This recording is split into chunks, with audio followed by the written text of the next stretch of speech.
This is Shalom World Podcast.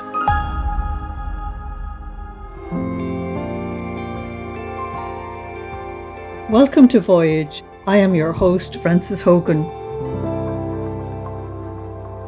Welcome to St. John's Gospel. I will be sharing with you for quite some time about this wonderful treasure that we have. The first thing you will notice about St. John's Gospel when you pick it up, whether you're a scholar or a first-time reader, is that it is different from the other three Gospels. And the other three Gospels are called the synoptic Gospels because they deal generally with similar material. John is completely different to that. John died around 96 AD, that's towards the end of the first century. And from the second century onwards, John's Gospel was well known and is quoted by a number of the early church fathers, like St. Ignatius of Antioch, who lived around 115 AD. He speaks about the Spirit which knows where it comes from and where it's going, which is quoting John chapter 3. He also quoted John 1, 7 and 8, for example. St. Polycarp and St. Justin, who lived around that time as well, they also quoted John. Now, one of the questions people ask is, who wrote the Gospel? And so when we're dealing with the authorship, you have to remember that many of the books of the Old Testament who have a name attached to them may not be written by that person. For example, the first 5 books of the Bible come from Moses, but the name Moses isn't actually on any of the texts. So we have a very important text called the Moratory Canon, which was written in Rome around 180 AD. And in this text, you will read these words: "The Gospel of John was communicated and proclaimed to the church by John himself during his own lifetime." Now, he died in 96 AD. So that means that the gospel was proclaimed before that and the gospel was put together before that. And this quotation that is in that book comes from Papias of Hierapolis. And this man was a disciple of John. We also have Saint Irenaeus of Lyon around 130 AD, who knew Polycarp. He said that John, the disciple of the Lord, who had even rested on his breast, he himself published a book, a gospel, while he was living at Ephesus. So we now have an author and we have a place, that it was John and that he was living at Ephesus and was at the end of the first century. All of that is very important. We have one more, and that is Eusebius, who wrote the ecclesiastical history in the 2nd century. He said that John wrote a gospel after the other gospels had been written. So when you come to from the 4th century onwards, there's just the unanimous tradition that the author of the 4th gospel is John the Apostle. So let's come to the gospel itself. And what you find in the gospel itself is that the author keeps himself anonymous. He doesn't tell you who he is. But he describes himself as the disciple that Jesus loved. In John 13:23, you're told that he leaned on the breast of Jesus at the Last Supper. In John 18, verses 15 to 18, we're told that when Jesus was going on trial before the Sanhedrin, that John was known to the high priest and he was able to go in. But that Peter, being a Galilean, couldn't go in, and John was the one who used his influence. I should say that this person, whom we know as John, used his influence to get Peter into the hall. We're told that the beloved disciple in John 19, verses 23 to 26, that he stood at the foot of the cross and that Jesus' mother was given to him for him to take care of her. We're told in chapter 20, verses 2 to 10, that this person ran with Peter to the tomb and that he was the first to believe in the resurrection. In chapter 21, verses 20 to 23, we're told that he was the only one of the disciples who recognized Jesus on the shore when they were coming in from fishing. And in John 21:24, we're told that this beloved disciple is the author of the gospel. I brought in the early church fathers just very briefly because they are the ones who identified this beloved disciple as John, the son of Zebedee, who was martyred in 41 AD. Zebedee was a fisherman in Galilee who did business with the house of Annas in Jerusalem, and he supplied fish to the house of Annas. That's how his son John was recognized, because Zebedee would have sent his sons with the materials to the house. This gospel is one of the greatest treasures, not only in the church, but in the world. It's absolutely incredible. It has been the food and the consolation of all the saints of all time since it was written. Some people call him, the author, John the Divine, simply because he wrote everything from heaven's perspective. So let me put John in the context of the four Gospels. The four Gospels are like looking at the mystery of Christ, looking at light through a prism. If you put light through a prism, the different colours of light will separate. None of the individual colours are the whole of the light. It takes all of those colours together to make the light. And yet each one of those colours of the rainbow are completely authentic.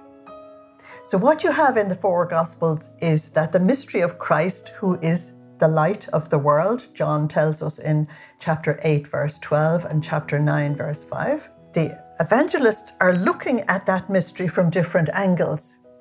Now, each one of those angles is correct, but none of them is the complete thing. And so you need the four Gospels together to make a unified testimony as to who Jesus is. And it's very, very interesting. So let me just give you a very brief thought on this. When you come to Matthew's Gospel, which is placed first, and the placement of a Gospel or any text in the Bible is very important for its interpretation. Matthew wrote his testimony to the people of the circumcision, whom we call Jews nowadays, but they weren't called Jews at the time. And he wanted to convince them that Jesus of Nazareth was their Messiah and that he was the fulfillment of the scriptures. So the whole theme of his gospel is, behold your king. Very important. And he quotes the Old Testament more than 41 times to prove it. So then you come to St. Mark's Gospel, the shortest of the four Gospels. And Mark is writing from a Gentile perspective. And he explains some of the Jewish customs because he knows some of his readers won't understand them. And he takes a completely different approach to Christ. He shows Christ as the suffering servant of Isaiah and fulfilling the whole of these prophecies of the suffering servant. And so his gospel is, behold my servant. There's an immense difference between behold your king and behold my servant. Both of them are correct. And then we come to St. Luke's Gospel. And Luke is also writing from a Gentile perspective, but he's writing with the background of the whole Greek culture behind him. And their paradigm was they wanted man full, complete, and glorious. They were really celebrating the human being, and some of their great statues from that time shows the human body in all its glory. So Luke showed them what a human being was really like. And he wrote the gospel, behold the man. It's really fantastic.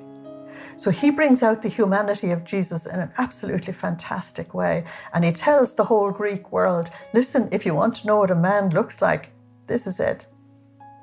And so we're told that there's an old tradition which says that when John was already becoming an old man and the last survivor of the 12 apostles, that the leaders of the church approached him and said, look, Matthew was right, but the Gentile world won't really appreciate it an awful lot. And Mark was right, but the unbelieving world doesn't really appreciate being a servant. And Luke was right. Sure, Jesus is the man, but somebody needs to tell us he was God. Somebody needs to emphasize the divinity. Will you do it? And the tradition says that John said, I will do it if the whole church will fast and pray. Can you imagine the miracles that would work today if the whole church fasted and prayed? Incredible. And John wrote the most divine of the four Gospels. And the title of his Gospel is Behold Your God. Now, when you put these four mysteries together, you look at this most astonishing thing, that the person who came among us was our King, was the lowly servant of God, was the greatest man that ever lived, and he was God's presence in our midst. And it's putting the four of them together that we begin to touch the enormity of the mystery of who the Christ actually is. And so I just wanted to give you that as the very beginning. When John began to write his gospel, he actually wrote a very simple message. And some of you will say, simple? Yeah. He wrote a very simple, clear message, but it was on such a high platform of spirituality that if you're not walking those high mountains of spirituality, you won't understand. And so it's very clear in John's gospel that there are two levels of reality presented right from the very beginning. And the higher level is the level that John is actually speaking at. And we call this the realm of above, or the level of above. That is everything seen from God's point of view. And then there's the level of below. And that is how things are seen in the eyes of the unbelieving world. And in John's gospel, the unbelieving world is called the cosmos. He doesn't mean planet Earth. He's talking about the unbelieving world. And he says that the way the unbelieving world sees things and the way God sees things are totally opposite. And this is where you're going to get a lot of the dialogue in this gospel. Absolutely fascinating. So John tells us in chapter 20 and verse 31 why he wrote the gospel. He says, these things are recorded so that you, the reader, or you, the person watching this program, that you may believe that Jesus is the Christ. He's not writing this gospel for scholars. He's not telling you to go and get your PhD studying this book. He's not doing that. He's writing it for saints. He says, these things are recorded so that you may believe that Jesus is the Christ, and in believing this, that you, the reader or the listener, that you may have life through his name. So the whole purpose of this program that I'm doing for you is not that you will just enjoy a bit of television or that you will just simply while away some time watching programs. It is that you will receive the life that the Lord intended you to receive in hearing this message. And so it will be very important for us who are watching this program to pray, to be in contact with the Lord. Because if we're not praying, we're not going to be at the level that we need to be at in order to hear. So I want to now begin going to look at the structure of this gospel and give you a summary of the gospel, because if I don't do that, you'll get lost in some of the messages of the gospel and you'll lose the overall perspective. Now, if I can give you successfully the overall perspective, then you will see each piece as part of the whole. That's very important. So there are two hinge texts in the gospel. Maybe I should start by saying the gospel has two clear parts. The first 12 chapters are called the Book of Signs, and the rest of it is called the Book of Glory. In the Book of Signs, there's a hinge text, And in the book of glory, there's a hinge text. And these two texts hang the whole of the gospel. Okay. The first one is John 1:18. No one has ever seen God. It is the only Son who is close to the Father's heart who has made him known. And in the first half, we're going to hear all about that only Son. When we come to the second half of the Gospel, John 13:35, 23 to 25, we're told the disciple that Jesus loved was reclining next to Jesus. And then Simon Peter signed to him and said, ask who he means. And so leaning back on the heart of Jesus, he said, who is it, Lord? Now, this picture is going to be the whole paradigm for the second half of the gospel. So in the first half of the gospel, we have the beloved Son leaning on the heart of the Father for all eternity.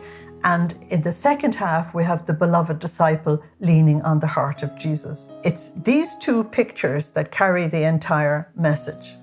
Okay.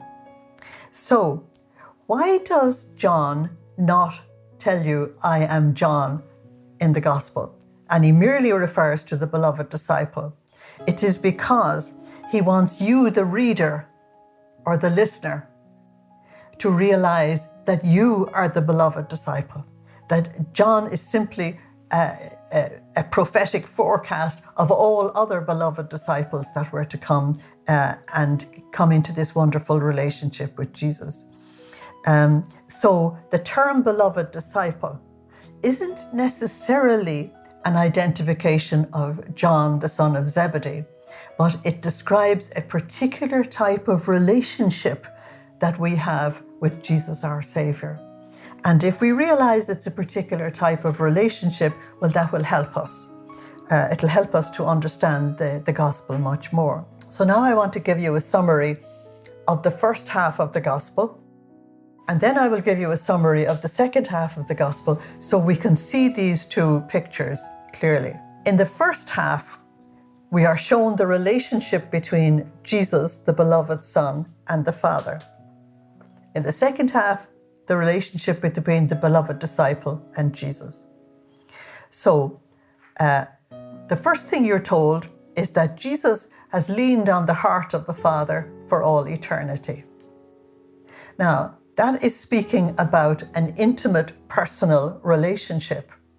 And if you have this intimate, personal relationship with somebody, you know that person, and that person knows you. Listen to this. John 10:15. Just as the Father knows me, I know the Father. Now, the verb to know in the Bible is used differently than what you will find in an English dictionary. The verb to know refers to an intimate personal relationship with a person. For example, in the old translations of the Bible, we used to read, Adam knew his wife Eve and therefore she conceived. Well, that's not theoretical. That's an intimate personal relationship. So John 10:38, then you will know for sure that the Father is in me and I am in the Father. So there's the union between the two. And we're going to find that union between the disciples and Jesus afterwards. Finally, he tells us in John 10:29, the Father and I are one. Now, if we just simply look at this statement that the Father and I are one, then you have to realize when I actually bring you into the text that we're dealing with a mystery in which God the Father and God the Son are working together in tandem throughout this entire mystery. And once you have that picture in your mind, you'll read John correctly. The second thing we're told is that Jesus, who is the Word made flesh, had a relationship with the Father in heaven before time began. In the beginning was the Word was with God, and the Word was God. The Father and I are one. And so you'll hear him down in chapter 10 saying, before Abraham ever was, I am. So he had this relationship from eternity. The third thing is that Jesus says he's never alone. He looks alone.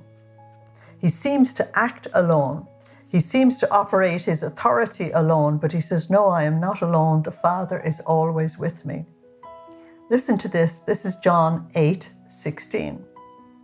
If I judge, my judgment is sound because I am not alone. The Father is with me. The one who sent me is with me. So they are working in tandem together. In John 5:19, we read, the Son can do nothing by himself. He can only do what he sees the Father doing. So there's that unity between the Father and the Son working together for the redemption of the human race. And if you just take that very simple statement that I've given to you, that the Father and I are one, I ask you, please, when your program is finished, go and look at a crucifix hard and long and keep saying, the Father and I are one. The Father and I are one, and you'll be quite shocked. And I hope there will be consequences from the shock. The Father and I are one. Immediately in chapter 1, John tells us that Jesus is greater than Moses. I'll deal with this subject at another point. But when you go back to Moses, one of the greatest men who ever lived, you hear in Exodus 33:18, but my face you cannot see, for no human being can see me and live. Now, the greatest man who ever lived, God told him, there's no way you can see my face. What are you told here in John? The beloved Son has not only seen the face of God, but he has seen him for eternity. He's been forever at the Father's side. Therefore, you cannot compare Jesus with any other human being, no matter who they are, no matter what religion they've set up. Jesus is unique because he is divine and human. We say it correctly in the Gloria, you alone are the Holy One. You alone are the Lord. You alone are the Most High, Jesus Christ, in the glory of God the Father. We say it correctly. So, if Jesus has been in the bosom of the Father for all eternity, then the consequence of this is that he alone can reveal what the Father is like. And he alone can speak authoritatively in the name of the Father. He alone can reveal God's will for us. And he alone can teach us God's word because he's the Word incarnate. And he can show us God's works. Listen to these testimonies from John's Gospel. John 14, verse 9. To have seen me is to have seen the Father. John 5:19. I do what I see the Father doing. John 5:30.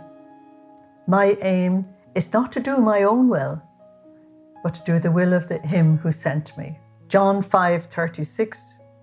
These works that I do, these works of mine, they testify that the Father has sent me. He's doing divine works. John 5:42. I have come in the name of my Father. John 7:16. The teaching is not from myself.